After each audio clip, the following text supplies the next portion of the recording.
Bienvenidos. Antes de empezar con los relatos, dejen un like y comenten desde dónde nos ven, porque lo que voy a compartirte ahora probablemente conoces a alguien que lo ha vivido.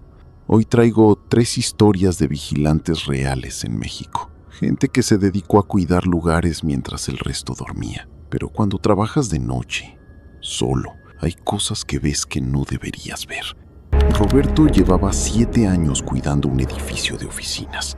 Una noche, haciendo su ronda por el piso 15, escuchó un golpe metálico proveniente del piso 16. Ese piso estaba cerrado hace 2 años. Subió. La puerta tenía candado, pero el ruido seguía adentro. Bajó por las llaves. Cuando regresó, el ruido había parado. Abrió la puerta. El piso estaba igual que hace 2 años. Polvo, cajas viejas, pero en el medio del piso había algo nuevo. Una huella de pies descalzos. Mojada, reciente. En la pared de atrás, donde antes había una puerta cerrada, ahora había una abierta, hacia la azotea. Roberto llamó a la policía. Cuando llegaron encontraron ropa, comida, una manta. Alguien había estado viviendo ahí durante meses. Alguien que Roberto pasaba cada noche sin verlo. Pero lo que lo asustó fue darse cuenta de algo. Esas huellas mojadas no eran recientes, eran de hace semanas, lo que significaba que la persona se había ido hace tiempo. ¿Cuándo fue la última vez que pasó a su lado en la escalera sin darse cuenta? ¿Cuántas veces estuvo tan cerca que podría haberlo tocado? Roberto renunció una semana después, no por el intruso, sino porque cada noche se preguntaba si alguien estaba mirándolo desde la oscuridad, alguien que ya conocía su rutina. Desde entonces, no vuelve a trabajar de noche. Martín trabajaba en un centro comercial. Una noche revisando cámaras notó algo extraño en el parqueadero subterráneo. Un sedán plateado, las ventanas oscurecidas, nadie adentro. Bajó a revisar. El auto estaba vacío. Llamó al dueño del centro. La placa no existía. El auto no estaba registrado. 2 noches después, el auto seguía ahí. Pero ahora en el piso a su lado había un símbolo dibujado, con lo que parecía ser carbón. Un símbolo geométrico. Un compañero le advirtió: no investigues eso, solo reporta y déjalo. Pero Martín entró al auto. Estaba vacío, completamente destrozado.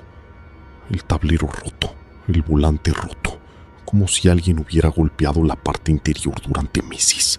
Y en el techo, escritas con algo que parecía sangre seca, había palabras: la próxima vez vuelvo. Y esta vez no me voy solo. Martín llamó a la policía. Cuando llegaron, el auto seguía ahí. Las palabras seguían ahí. Pero cuando revisaron la base de datos, no encontraron nada. El auto no existía. Lo más extraño fue lo que dijeron los policías. Otros vigilantes han reportado ese auto en otros centros comerciales. Pero cuando lo revisamos, desaparece. Martín preguntó: ¿desaparece de dónde? El policía no respondió.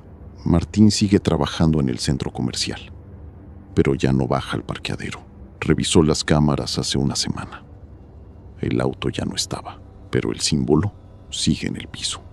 Alejandro consiguió trabajo cuidando un cementerio privado de noche. Su trabajo era simple: recorrer cada hora, revisar que no hubiera vandalismo. Pero desde el primer día, algo raro pasó. Los perros de seguridad se negaban a entrar con él. Se quedaban en la puerta, aullando. Alejandro lo ignoró. Pasaba las noches caminando entre tumbas. A veces se quedaba mirando una específica, la de una niña. Murió hace 12 años. Tenía 8 años. Una noche, en su tercera semana, vio algo. Una sombra entre las tumbas, corriendo, demasiado rápido. La sombra se detuvo, luego empezó a correr hacia él. Alejandro corrió a la garita. La sombra lo seguía, pero cuando llegó y se dio la vuelta, no había nada. Oscuridad, silencio. Después, Alejandro investigó. Descubrió que esa niña no murió por causas naturales. Se perdió en el cementerio durante una visita. Empezó a notar un patrón. Cada noche, a las 3:17 de la mañana, veía esa sombra, corriendo, siempre en el mismo camino, como buscando algo. Y sin poder evitarlo, Alejandro empezó a dejarle la puerta abierta, porque algo en su cabeza le decía que la sombra buscaba la salida. Una noche se acercó más. Se paró en el camino, esperó. A las 3:17 vio venir la sombra. Esta vez no corrió. La sombra pasó justo a través de él. Alejandro sintió frío extremo. Y por un segundo escuchó voces. Voces de niño, pidiendo ayuda, pidiendo que la sacaran de ahí. Alejandro dejó el trabajo una semana después. No por la sombra, sino porque revisó las cámaras de seguridad y descubrió algo imposible. La sombra nunca aparecía en las cámaras. Pero sus pasos sí, los sensores de movimiento se activaban. Los pasos se escuchaban. Algo estaba ahí, algo que podía sentir, que dejaba registros, pero que no existía en imagen. Alejandro cree que dejó la puerta abierta demasiadas veces, que cada vez que la abría, la sombra se acercaba más a salir. La última noche que trabajó, vio algo en la cámara. En la tumba de la niña, alguien estaba parado, mirando el monitor, mirándolo a él. Pero cuando Alejandro volteó, no había nadie. Estos son los relatos de 3 vigilantes. Gente que pensó que lo único que tenía que cuidar eran las cosas. Pero cuando trabajas solo, en la oscuridad, descubres que el trabajo nunca fue cuidar cosas. El trabajo era resistir. Si trabajas como vigilante o conoces a alguien que lo haga, deja un comentario. Cuéntame qué es lo más extraño que han visto de noche. Gracias por quedarte conmigo. Presiona el like. Suscríbete si quieres más historias de gente que trabaja de noche.